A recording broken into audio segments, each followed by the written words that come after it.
பார்ப்போம். 2002 2005 வாக்காளர் பட்டியல் அவர் பெயர் இல்லைன்னா அவரால் இரண்டாவது பகுதியை நிரப்ப முடியாது.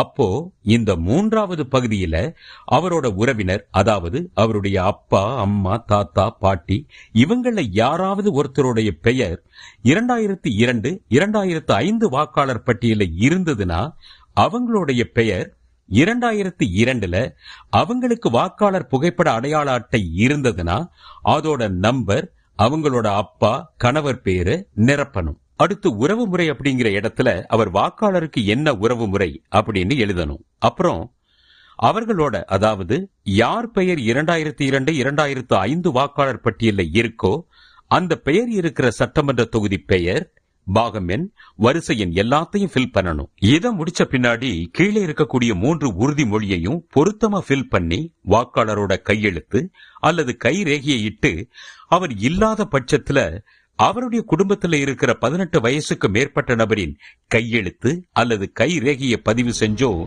வாக்குச்சாவடி நிலை அலுவலர்கிட்ட கொடுத்துடணும்.